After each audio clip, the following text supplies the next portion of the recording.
Hi there. An article came out recently in the New York Times that talked about a study that was done on ball pythons that showed that juvenile ball pythons like to hang out together sometimes in groups. I have the article right here, and I read every word of it. It's a little daunting to read an entire newspaper article when I could be scrolling TikTok instead. But not only that, I got a hold of the actual study and read every word of that as well, and I gotta tell you, the study is considerably longer than the newspaper articles, and it's got a lot more big words in it.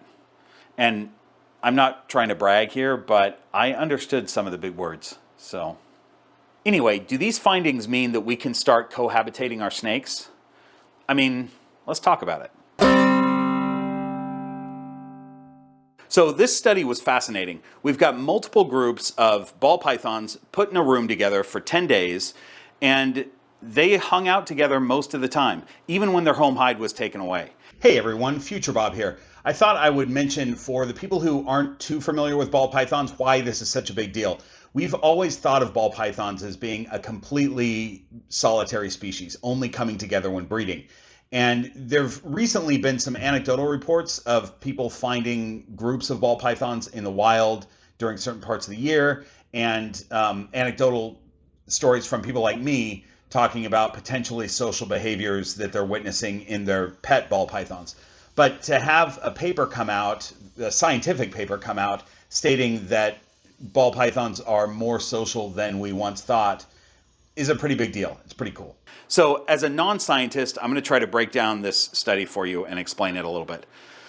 Here we go. Webster's Dictionary defines the word study as... Actually, oh, you know what? We'll start it like this. Led by Dr. Morgan Skinner, this study seeks to determine... Actually, you know who would be better at talking about this study? Dr. Morgan Skinner. I mean, it's his project. We should get that guy in here. Morgan, thanks for joining me. Thanks for having me, Bob. Yeah, of course. When you had the idea initially of this study, is it because, do you keep ball pythons? No, actually don't keep any snakes. My wife is allergic to mice and rats, like oh my gosh, anaphylactic. So there's not a lot of species that I can keep. Wow. Unfortunately, but I've always loved snakes, and I love ball pythons. I love all the different species of snake. Ball pythons are just readily available. Yeah. You can actually get a sample size of ball pythons. Yeah, right. Pretty easily. So this is a separate topic, but might I suggest a rough green snake which eats crickets, or African egg-eating snake? Okay, back to our subject. Okay, so ball pythons were easy to get from a breeder, I would imagine, that just had some clutches. Yeah, we got them from some local breeders, and I just wanted to test. I had done a lot of research on garter snake social behavior, and I wanted to test a snake that I thought would be different, that I thought would be less social, or at least socially avoidant, or show some different social behaviors than the aggregation that I was seeing in the garter snakes. Sure. So ball pythons seem like a good choice. They're readily available. They have much different ecologies than garter snakes. So why not test ball pythons? Sure. Yeah. So for someone who hasn't read the full study, or wouldn't even necessarily read a New York Times article, how would you sum up your study? Sure. So we basically redid a earlier garter snake study in ball pythons, kind of upsized it for the larger snakes, and we did it in juvenile ball pythons. And basically, we did two tests. We had individual personality assays, in which we test the snakes individually for their boldness and their sociability in arenas with just two regular shelters for sociability and one regular shelter for boldness. And we look for repeatability in your behavior. Are you repeatedly a bold snake? Are you repeatedly a shy snake? Are you repeatedly an extrovert, really social, or an introvert? And then we take the snakes and we put them in the large arena, with 6 different shelters, 6 snakes. And twice a day, we take them out and we put them back in to kind of mix it up. And then we monitor them with a camera that takes pictures every 5 seconds, and we track them in the arena. And we sort of we're looking to see basically, does your personality change across these contexts, or are you consistent, or how does it influence the group dynamics, as that suggests some sort of cognition, some sort of sophisticated cognition, if you change your personality for your social context. And what was surprising is that they all grouped up and aggregated under a single shelter, which I was not expecting, and they seem to be really stable in this. So I kind of improvised on the fly because I was worried, that this was something about the shelter or this spot in the arena that was sort of drawing them. So I decided that at the end of the normal 8-day experiment, which is what we did with the garter snakes, I'd take out that preferred shelter, I'd wait a day, and then I'd put it back in, assuming that if it was something about that spot or the shelter, they would come back to it as soon as I put it back in. They didn't, but also it was irrelevant because different groups, we tested 5 groups, chose different shelters around the arena. So it was not something about the arena or that particular shelter. Different groups had different preferences. Some groups had 2 shelters that they preferred, but they would all transition at once. So they'd all be like, shelter A is our preferred shelter. But now all of a sudden, halfway through the experiment, let's all move to shelter B, and that's going to be our preferred shelter for the rest of the experiment. And was that because shelter A was taken away, or just randomly they decided to switch? It would happen both when I took a shelter out, but also it would occur randomly. So randomly they do it mid-experiment, and anecdotally, it was because some snake that wasn't respecting the group would soil the shelter, and everybody would have to find a new home. Okay, that makes sense. That makes sense. Yeah. So we kind of looked at their different patterns of what they were doing. We found that they were in the individual assay, there was one pattern of attraction to the social shelter, which is just the smell of a snake. It's not an actual snake. And then in the group assay, we found different patterns. So snakes were adapting their behavior to their particular social context, which kind of happens when everybody gets together, and when you've got some differences in the individual assay, but then everybody gets together in the group assay. So we found this kind of this sort of changes. We found that they kind of explored together. So I think one important thing is that we found that females were more social than males, and larger females were the most social, and larger males were the least social.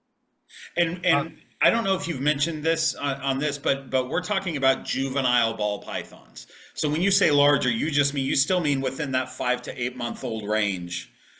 Yes. Right. Okay. Yeah, I think that's really important to know that we're not talking about sexually mature ball pythons. Right. This is a sort of typical pattern across reptiles, the sort of female, male social structure can be found in many reptiles, including other snakes. So in garter snakes, I found that through personality assays, and also in Butler's garter snakes in the wild. So, I think that was one thing that was really exciting for me, is that there was this kind of shared social structure between these snakes and other snakes that suggests that what I'm seeing isn't just some sort of artifact, but is actual reflective of this pattern that has been seen both in the lab and in wild. Yeah, it's interesting because as the males would develop and become sexually mature, they're going to combat one another if they run into each other. So being young, they could hang out, but it may be a thing where it's already built in that they're going to kind of be a loner, you know. Yeah. So the males eventually did come back to the group, but they were less social. Interestingly, they were more social in the individual assays, so they're more attracted to a shelter that smelled like snake. In a So social, let's talk about this really quick, just to make this clear. So for the individuals, you would put an individual in the room or in the cage, and you were placing pheromone, like liquid pheromone, around the hide or around the opening of the hide. yeah. And were you seeing that they would then choose that hide? So it was males. Males were interested in that shelter, females less so, which was the reverse of the pattern that we saw in the aggregation assay, which so the pheromone that I used in the individual assay was a conglomerate of snake sheds that we got from the Metro Toronto Zoo. It was snakes of all different ages and both males and females. Whereas in the aggregation assay, the group assay, it's all just juvenile snakes. So I speculated in the paper that this might be that snakes might detect these group compositional differences and respond accordingly. If you're a young juvenile female snake, it doesn't benefit you to go to a shelter where a large male snake has been before. So you avoid that pheromone shelter. But Sure. in a group of juveniles, it's okay to aggregate and get those benefits. I really appreciate you being here with us, Morgan. Thanks so much. I love talking about snakes, so give me an opportunity, I'll do it. I'm only showing a portion of that video because of time, but if you're a member of the Horde of Keepers on any level, you'll be able to see the entire video on Patreon. We actually go in depth and talk about a number of aspects of that study. It's pretty interesting. All right, you coming out, young lady? Now, those of you who watch my channel know that I often free roam my snakes. I have rules about who can free roam together, and those rules are mainly based on not wanting breeding behavior happening out in the room. And then I have one rule for one particular snake where I don't want feeding behavior happening out in the room. But because I see these snakes out together so often, I witness social behavior. You know, I witness the snakes curling up together. A lot of times adult females will curl up together. I'll witness younger ones following each other around. My two retics who are coming out right now often hang out together and explore things together. So if you wanted to put an anthropomorphic spin on it, you might speculate that they enjoy one another's company, or they at least gravitate toward one another's company. So it's cool to have the science community confirm that some social behavior is a thing. You going up? And what are you doing, young lady? Huh? What's happening over here? We're gonna close Stella's cage. Then you can go. All right, it's all you now. So does this mean that we can cohab our snakes? It's a great question and a really important one to ask before just jumping in and doing it. This is Dolly, and this is Tiger Lily.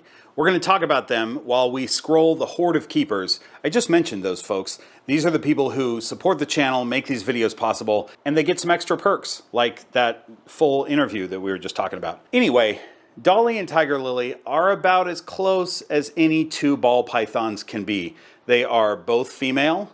They're both the same age, exactly the same age, because they're clutch mates. They've been hanging out together since the day they crawled out of an egg. I've witnessed them hanging out just in the room. I've witnessed them following each other around. I've witnessed them curling up in a hide and then moving to another hide together, choosing another one out in the room. But you know what I've witnessed more from them when they're both out in the room together? Them completely ignoring one another and going off and doing their own thing. So if I decided to put these two female ball pythons who clearly get along fine together in a cage, they wouldn't be able to totally get away from each other when they wanted to. which is kind of what they want to do about 75% of the time now that they're adults. By the way, thanks again to the horde of keepers over here. Really appreciate them. And special thanks to our channel sponsors, Black Box Cages, Lane Labs, the Royals Project, and Rare Genetics RGI. I really appreciate all those folks. I'm going to put these two back in their homes because this one is digesting a meal. So be right back. The difference between our cages and the wild, or the difference even between our cages and a big room that they conduct the experiment in, is that a snake can choose to hang out with another snake if they want to, or a group of snakes if they want to. But then if they want to be alone, they can get far away. And there are other resources that they can find. They're not forced to compete for resources in a small cage. And a lot of times what we find happens is that snakes will do fine for a while together, even sometimes years together.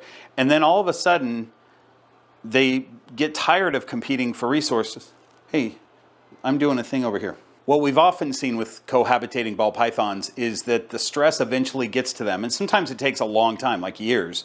But one will try to eat the other, and then they both end up dying, which is obviously the worst case scenario, and it doesn't always happen like that, but it shows that there is a level of stress, and sometimes extreme stress, that happens when two snakes are put in a cage like that together. I would not recommend searching for the photos online. You can find them, but maybe just trust me, it's a thing, and not cool to look at. Can you get off my notes?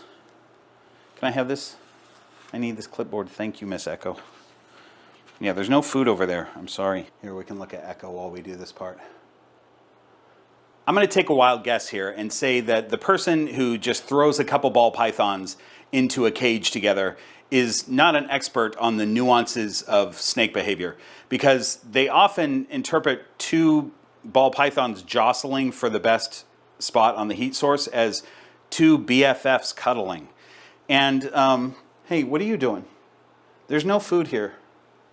I know you're looking for food. I don't have food for you. This is Echo, as usual, looking for food. We've got Stella at my feet again, like she was in, what, the last video? Last week's video, she was at my feet. Hi, can I have you up? Can I have you not on the ground? All right. You go up. You go up there. Okay. Great. Where was I even at on this? Okay. These two are both up here now. I don't know if that means they're choosing to hang out together. Maybe they are. We'll see what happens. I don't know where I was at when I was talking, but the point is that, oh, we were talking about the person misinterpreting the ball pythons. Now, maybe they're not misinterpreting it. Maybe those two snakes are best pals and hanging out together, especially if they're juveniles, like 0 to 8 months old, as the study showed. They totally could be choosing to hang out together. I've talked a lot about snake personalities on this channel and how they change over time. And two snakes that seem like they're best friends as juveniles are not necessarily going to be BFFs as they get older. Now, will these snakes always end up eating each other? No, but there's a good chance that they're going to live with an unnecessary amount of stress 24/7. Or they may be just fine. But I'll tell you this, that anybody pointing to their fish tank and saying, oh, those two snakes are just fine in there, is taking a wild guess. Those snakes might be doing fine in there for a couple years, and then they might want a divorce. But because their keeper is convinced that they're fine in there, they're now forced to live together. Imagine if you were forced to live your entire life with your third grade best friend. I'm guessing by high school, you're probably going to eat each other. No judgment. By the way, update, the two super dwarves did not decide to hang out together. Echo is up here in this hide, and Stella is across the room on the other side, climbing up a coat rack. Here, you want B-roll of that? Where's my phone? I'll show you that. Hang on. All right, there we go. Stella on the coat rack. Now, there is an exception to this where it totally works to cohab your ball pythons or many other snakes. And that is if you have a zoo size enclosure, meaning a room, and hopefully a staff of people that are trained in the nuances of snake behavior so that they can determine whether the snakes are doing well together or not doing well together. I mean, I would love to do that. If I had a room size enclosure, Echo and Stella could totally live together, no problem. Tiger Lily and Dolly, no problem. They would do great together. It'd be really fun to do, but that's not practical for me to do. And it's not practical for 98% of keepers out there to do something like that. You know what is more practical though for some people is having a large area or a large room that's set up for your snakes to safely free roam. That way they can choose to be with another snake if they want to, or they can choose to be on their own, and then they get to go home after a period of time into their own separate den. That seems to work out well for everybody. If you want to know more about how I safely free roam my snakes, I have a few videos about it. There's one up here that's a good one to start with though. Now, even that, setting up a room for safe free roaming isn't practical for most keepers for a number of reasons. But you can still do a supervised situation in an area of the house or maybe out in the yard, something like that, where you're supervising a snake or a couple of snakes as they roam around. And that can be done occasionally. You don't have to do it every day. You don't even have to do it multiple times a week, you know. But it's just good enrichment whether they're with another snake or not. Hey, why do you have stuck shed on your neck? Things aren't always perfect in the green room. Sometimes there's stuck shed on somebody's neck. Hang on, Anya. Let me just get this. You just have a little stuck shed on your neck. Let me just get it. Crazy girl. Why didn't you get this off last time? Why am I just noticing this? Oh, we got it. We got it. We got it. Hold on. Oh, look at that. I bet that feels good. Right? We got most of it. Stuck shed. So in case my stance on this wasn't totally clear, don't cohab your snakes. Keep them in separate cages. My thanks to Dr. Morgan Skinner for joining me in this video and doing that fascinating study. And thanks to you for watching this video. See you next week.